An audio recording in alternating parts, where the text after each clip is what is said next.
like turning breech babies, etc. So it's really fun that website. A quick overview. Sorry to rush this on you guys, but I sort of overwent a few other things. So they say here positions to make your labour shorter and easier, but it's just positions that encourage good positioning for labour and birth.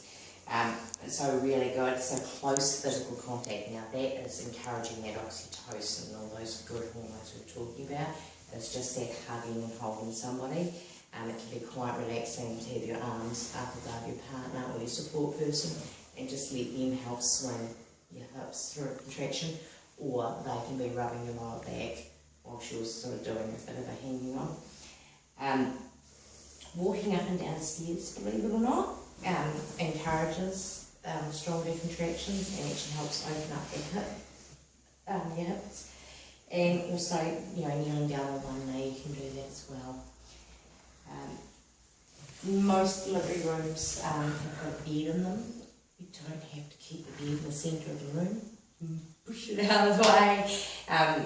Do what you like here, but you can use it to lean forward or use chairs, etc. to lean. In the water, it's really, really soothing. It is encouraged to not get into labouring pools or birth pools. So you can labour in the water and get out to birth, or you can labour in the water and birth in the water. It's up to you. Just make sure your midwife is one that's comfortable with it, but most women else completely are. There is only one birthing pool in the hospital though. Up until this point, apparently they have never had a conflict. So there are baths in every single delivery room, but they're not deep enough to birth in. So they won't actually birth in those small baths. I know a lot of midwives say, oops, it happened too fast, they didn't get out. But technically those aren't birthing baths. So they've got a fairly normal bath in Tākega. Yep. And I've had two there. Yeah. It's so long as your pelvis and pretty much your fundus is fully submerged. Yeah, right down. Yeah, it's quite deep. Yeah, is what they're looking for, because as we said, it's that breath, that air on baby's face that stimulates that breath and for them to gasp it. So it's going from, and they also keep the body, the water at body temperature. So it's normally about 37 degrees that they keep the pool water, and then so baby's going from one environment to the other with little transition. And so baby won't actually breathe till they get that change of temperature up at the surface. So that's why it's important that you stay right down, because you don't want to have your have baby crowning and you flip above the water and they try to breathe and then you go back. So it's about keeping yourself fully submerged, but also for your own relief and your own relaxation. That full submersion is actually what really, really helps. Having a hot shower run, especially if you've got one of those little handheld things, really quite soothing to have that running down your back. Getting someone, so even if you sat backwards on a chair or sat on a Swiss ball and someone working on your lower back, especially if you're having one of those prosterolatus we spoke about, getting that real back pain. And firm pressure on your back sometimes, so with no movement, just actually firm holding and supporting of those hip bones can be really confident. I'm always cautious if you need that one. I'll swing on the door handle because I think you'd want to make sure the door was really well attached. You can tell the builder's wife here going, oh, don't swing on the doors, you don't know quite. Yeah. But holding onto something and leaning back, so your partner might be a better option there. And also leaning back into a wall, especially a cold wall, can actually provide some relief to your back. So just leaning back into a wall. We said about sitting on a chair or sitting with someone higher than you. And one that's not on here that a lot of midwives will get you to do is tinkering off to the toilet. So attempting that bladder that we were talking about, contracting uterus does not like a full bladder. But also, it's actually a position that most of us, our bodies, are very familiar with opening up and being relaxed and opening those muscles sitting on the toilet. That's what we do in the past bowel motion. So it can actually be quite triggering to those muscles of of what they're meant to be doing right now by going sitting on the toilet. You can sort of sit there and as you're passing your own, etc., your body is actually relaxing that lower part of your so your pelvic floor muscles are being opened. So I was going to say the one hanging onto the door. yeah. If you're at home and you've got a clothesline, the hole works well. Brilliant. Won't come out of the ground. No, most of them concreted in. So I was at the hospital in Takagi, you see, so it was handy. And just Yeah, you can go in the same sort of position, hold the pole and lean back, yeah. brilliant. So I found corner of 2 kitchen benches and just sort of standing there. That just really helped me doing that one there. But you will find what works for you. So work with your body. Really listen to what your body's telling you, and if something doesn't feel good, just stop. Just simply don't do it. And don't support people, forgive me here, don't feel pressure to let your support person carry on doing something because you know that they're trying to help and they're trying to be nice, they're trying to, because I have heard when he said, oh, he was pushing on my back and it hurt so bad, it hurt worse than what I was doing, and I didn't have the heart to tell him to stop because he was trying to do his best. I don't think I'd have any problems. And I think some of us could be that way, but it is something that actually sits in the back of my mind. Yes. I couldn't believe that she felt like that. So, yeah, don't take offence to anything, support people is the main key, and like I said, if something worked early on, it may not work later. So, if she says, no, stop, don't like it, but don't also, if she says, go away from me, don't actually go too far. If she doesn't, she only means just for right this second, come back. So how do you guys feel about that? All good? Yeah. Sorry, it's a bit... So the last one was the hospital bed home birth count. Sorry, yeah, right, we're back on time, here we go. So I'll grab a couple of tables, and if we have you all squidging. The time, what's the time? 8:38. Shoes on this one. Oh, okay. So my daughter would not forgive me for that when I came home. I had to sneak it out in the cardboard box.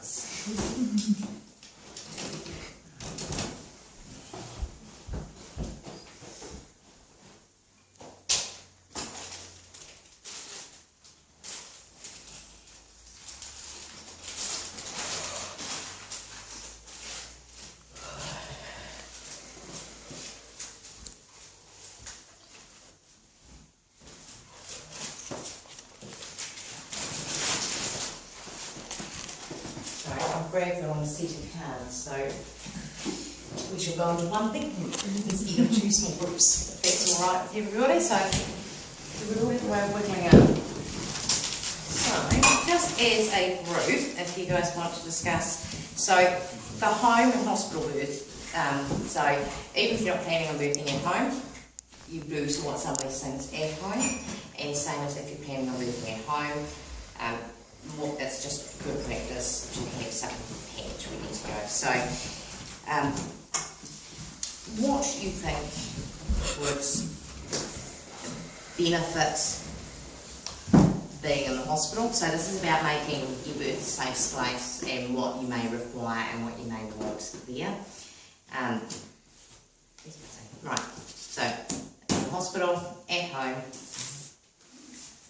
what would go under both? Think they fit, and what you think would inhibit that there. So sort of overview of what we've done tonight. So the safe birth space, what's going to make you feel good, how it's going to facilitate yourself, and what you want there with you. So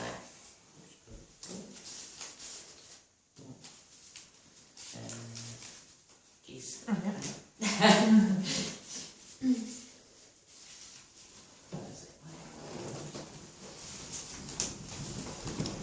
I want to read over what cards you've got.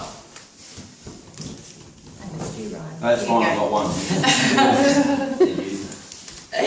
So you sort of read over things and decide where you think it's as a group it may go. I'm just going to quickly pop and check on Jen. We'll be back in a second. Break the table. Jen, okay. Huh? What is it? What? Did you read what you said? Yes. Okay. And that's where you It want to said put it? loud, distracting music. It depends what take on distracting. Well, it depends on what take loud is as well. Okay. If that's where you want to put it.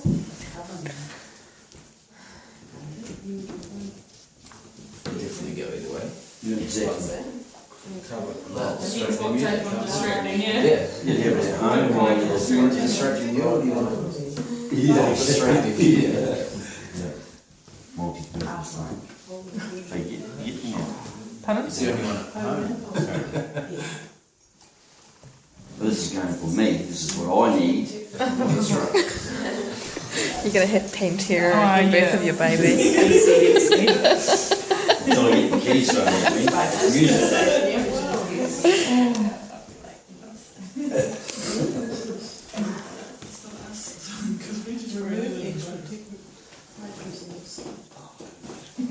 Right. How do we get on? I suppose it could be like the eye of the tiger music or something. Really loud. I'm guessing we're talking about the music. Yeah. Yeah, I mean, some of these are subjective because, you know, some of us might think having Rob Zombie playing while we're giving birth is not something we're rather keen on, whereas someone else might think that's exactly my cup of tea and I'd like that on. So, yep, to the hospital, absolutely move furniture to suit yourself, bring familiar items from home. Is it there? Remove extra technical items out of sight. So I can see why that's in both, so that's great. Your midwife generally at home is I go to show up. She will show up with everything that is available at a primary birthing unit. So there is restarts, etc. available for the baby. But mainly the secondary midwife looks after that, and it's all hidden away from sight. So they sort of do that themselves, of keeping it sort of tucked out of the way, that it is there, that you don't need to see it. Loud, distracting music, yep. And feel free to make noise, quiet talking. So, absolutely. Yep. And you've got the inhibits really, really snap bang. So that's that safe birthing space we were talking about. So, obviously, if you're more than likely aren't used to having full strangers what you do, things that you normally do in private. So having lots of people just pop in and out, even if they're there for very valid reasons, can be really, really unsettling.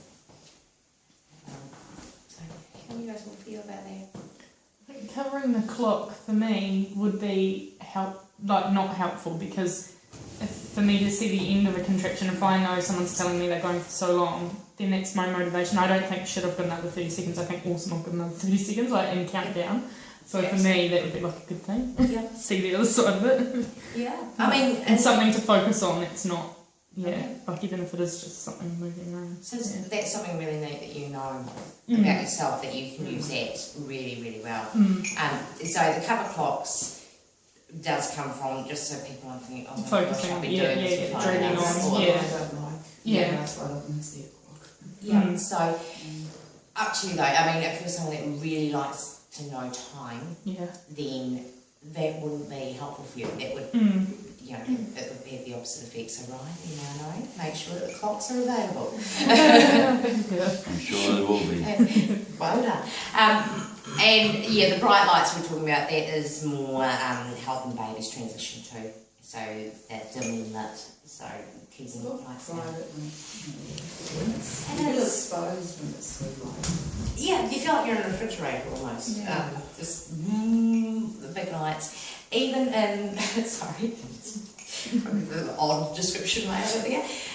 Even in theatre, if for some reason any of you guys end up that way, you can advocate for lower lights and quiet, and asking them to not do anything.